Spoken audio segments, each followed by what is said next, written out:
के बाद जैसे ही मधु ससुराल पहुंची, वो सीधा रसोई घर में चली गई। पीछे पीछे उसकी सास आ गई। अरे बहू, न तूने कपड़े बदले न हाथ मुंह धोए, सीधा किचन में खाना बनाने आ गई। सासू माँ, आप सब ये बात अच्छी तरह जानते हैं कि मुझे खाना बनाने का कितना शौक है। अगर तेरी यही इच्छा है तो यही सही। ठीक है सासू माँ, अब आप लोग आराम कीजिए, तब तक मैं खाना बना लेती हूँ। उसकी सास वहाँ से चली गई। इसके बाद मधु ने 56 तरह के पकवान बनाकर 1-2 घंटे में तैयार कर दिए। उसने खाने की टेबल पर जैसे ही खाना लगाया, वैसे ही खाने की महक सुनकर वहाँ पर उसकी सास, पति विक्रम और ननद पायल आ गई। भाभी, ये क्या बना दिया आपने? हम तो खुद ब खुद खींचे चले आए यहाँ पर।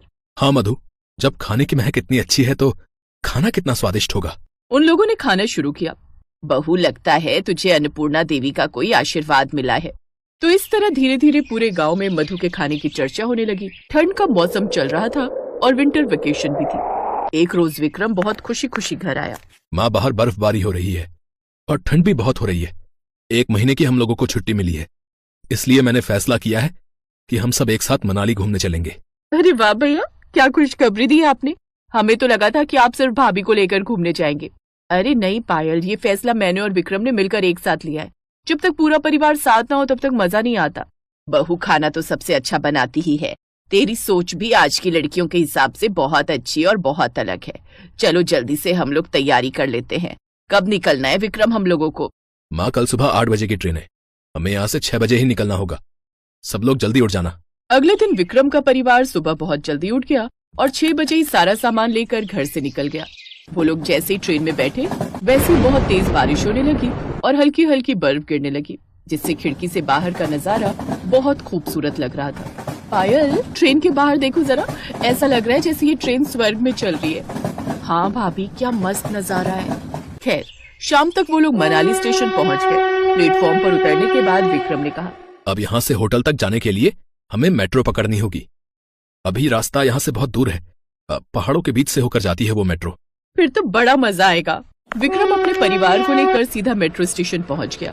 वहाँ पर बहुत भीड़ थी क्योंकि बहुत सारे कपल वहाँ पर आए हुए थे। माँ, आप लोग यहीं रुकना, कहीं जाना मत।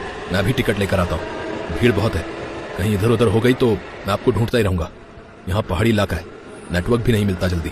बेटा तू फिक्र मत कर, हम सब तुझे इसी जगह मिलेंगे। विक्रम जल्दी से टिकट लेकर उसी जगह पर आया, लेकिन वहाँ पर उसका परिवार मौजूद नहीं था। अब विक्रम परेशान हो गया। मैंने इन लोगों को साफ साफ बोल दिया था कि यहाँ से कहीं मत जाना, लेकिन ये लोग मेरी कभी बात नहीं मानते। अब कहाँ ढूंढूं मैं इन लोगों को? विक्रम अपने परिवार को वहीं पर आसपास ढूंढने लगा, लेकिन वो कहीं नहीं मिले। काफी देर ढूंढने के बाद वो थक कर उसी जगह पर बैठ गया। तभी अचानक पीछे से किसी ने हाथ रखा उसके कंधों पर। विक्रम ने जैसे ही पलट कर देखा तो उसका पूरा परिवार खड़ा था। अरे कहाँ चले गए थे आप लोग? मैंने आप लोगों को मना किया था ना यहाँ से कहीं जाने के लिए। अरे आप गुस्सा मत कीजिए, हम लोग यहीं पीछे छिपे हुए थे, बस आपके साथ थोड़ा सा मजाक कर रहे थे और कुछ नहीं। इतने में वहाँ पर मेट्रो ट्रेन आ गई। विक्रम भी किसी तरह अपने परिवार को लेकर उस मेट्रो ट्रेन में बैठ गया और ट्रेन चलने लगी। मेट्रो ट्रेन के अंदर से बाहर का नजारा बहुत खूबसूरत लग रहा था क्योंकि बाहर बर्फ के पहाड़ थे। भाभी, ऐसे बर्फ के पहाड़ मैंने सिर्फ फिल्मों में ही देखे हैं। पायल, ये कोई ऐसी वैसी जगह नहीं बल्कि मनाली है, और ठंड के मौसम में यहाँ ऐसे ही पहाड़ों पर बर्फ जम जाती है, जो देखने में बेहद खूबसूरत लगती है। ट्रेन चलती जा रही थी। सभी यात्री यात्रा का आनंद ले रहे थे। ट्रेन पहाड़ के बीचों बीच चल रही थी। तभी अचानक बर्फबारी इतनी तेज हो गई कि ट्रेन की पटरी पर भी बर्फ जम गई, आसपास भी बर्फ जम गई। आप सभी यात्रियों के लिए मुझे खेद है कि ट्रेन मुझे बीच रास्ते में रोकनी पड़ी, क्योंकि इसके अलावा कोई रास्ता नहीं बचा मेरे पास। सामने बहुत ऊंची ऊंची बर्फ जम गई है। ट्रेन के आसपास भी बर्फ जमी हुई है। यहां से निकलने का कोई रास्ता नहीं है। अब जब तक बर्फबारी बंद नहीं हो जाती और सारी बर्फ पिघल नहीं जाती, तब तक हम यहां से नहीं निकल सकते। आगे खतरा हो सकता है। उस बोगी में बैठे सभी यात्री परेशान हो गए। धीरे धीरे रात हो गई, लेकिन बर्फबारी बंद नहीं हुई और वो ट्रेन वहीं खड़ी रही।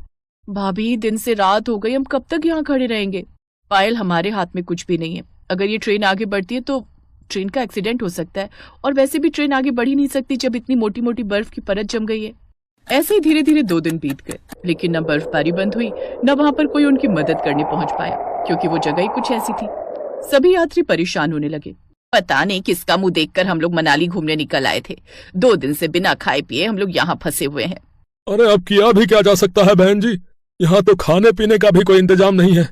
वो वाली ट्रेन होती तो हमें खाना मिल जाता। मेट्रो में तो खाने की कोई व्यवस्था भी नहीं होती। उन लोगों की बातें मधु और उसका पूरा परिवार सुन रहा था। तभी अचानक मधु ने अपना एक बड़ा सा बैग खोला जिसमें एक छोटा सा स्टोव था और खाना बनाने का ढेर सारा सामान भी था। सभी यात्री ये देखकर हैरान हो गए, खास तौर पर उसकी सास। अरे बहू, ये तो वही स्टोव है ना जो तुझे दहेज में मिला था। ये तू यहाँ लेकर क्यों चली आई? और इतना सारा राशन तूने भर लिया, वो भी बिना हमसे बताए।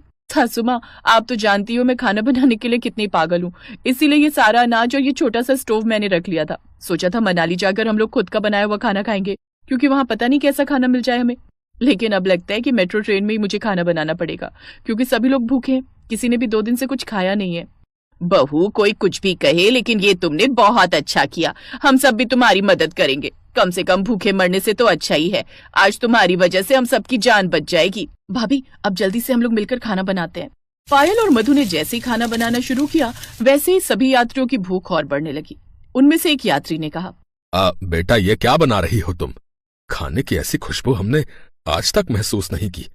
जब इसकी महक इतनी अच्छी है तो खाने में कैसा होगा? अब मुझसे तो कंट्रोल ही नहीं हो रहा। आप लोग बस थोड़ा सा सब्र कीजिए, बस थोड़ी देर में खाना बनकर तैयार हो जाएगा। और वैसे भी इस बोगी में है ही कितने लोग? ज्यादा से ज्यादा 20 लोग होंगे। सबके लिए भरपूर खाना है। थोड़ी देर बाद मधु ने पूरा खाना बना लिया और उसने सभी को खाना दे दिया। 2 दिन से उन लोगों ने खाना नहीं खाया था, इसीलिए सब जल्दी जल्दी खाना खाने लगे। बहू, सच में ये खाना तो बहुत स्वादिष्ट है। अगर तुम इतना सामान लेकर नहीं आती तो हम सबका क्या होता। दिल से दुआ निकलती है तुम्हारे और तुम्हारे परिवार के लिए। मधु, आज तुम्हारी वजह से हमें इतने सारे लोगों की दुआएं मिल रही हैं। माँ आपने मेरे लिए इतनी अच्छी लड़की ढूंढी, थैंक्स। मेरा कोई भी फैसला गलत नहीं होता बेटा, चुपचाप खाना खाओ। वैसे भी भूख के मारे तो मेरा सर घूमा जा रहा है। तो इस तरह बातें करते करते पूरी बोगी में मौजूद सभी यात्रियों ने खाना खा लिया। तब जाकर उन्हें थोड़ा सुकून मिला। कुछ घंटे बाद बर्फबारी बंद हुई। अगली सुबह तक ट्रेन की पटरी के सामने से सारी बर्फ पिघलकर खाई में चली गई और ट्रेन एक बार फिर से चलनी शुरू हो गई। भगवान का लाख लाख शुक्र है कि कम से कम रास्ता तो क्लियर हुआ। वो मेट्रो ट्रेन प्लेटफॉर्म पर पहुंचने वाली थी, इसीलिए सभी यात्रियों ने मधु से उसका नंबर मांग लिया। बेटा, इन सबको तुम अपना नंबर दे ही दो, लेकिन मुझे तुम स्पेशली अपना नंबर दे दो। मेरा बहुत बड़ा होटल है। अगर इस खाने की रेसिपी हमें बता दो तो हम तुम्हें लाखों रुपए दे सकते हैं, या फिर तुम हमारे होटल में काम भी कर सकती हो।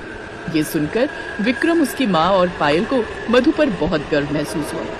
उसने सभी के साथ साथ उस होटल के मालिक को अपना नंबर दे दिया। थोड़ी ही देर बाद प्लेटफॉर्म आ गया और सभी लोग मनाली घूमने लगे। लगभग 1 हफ्ते बाद विक्रम का परिवार मनाली घूमकर वापस अपने घर आ गया। तभी होटल वाले का फोन मधु के पास आया। मधु जी, मैं वही मेट्रो ट्रेन वाला यात्री बोल रहा हूँ। मैंने आपको अपने होटल के बारे में बताया था ना। कल आप अपने पति के साथ मेरे होटल में आ जाइए। मैं आपको अपना एड्रेस मैसेज कर देता हूँ। मधु अपने पति के साथ होटल पहुंची। बातचीत करने के बाद अगले दिन से मधु ने होटल ज्वाइन कर लिया। होटल में मधु मेट्रो में खाना बनाने वाली बहू के नाम से फेमस हो गई।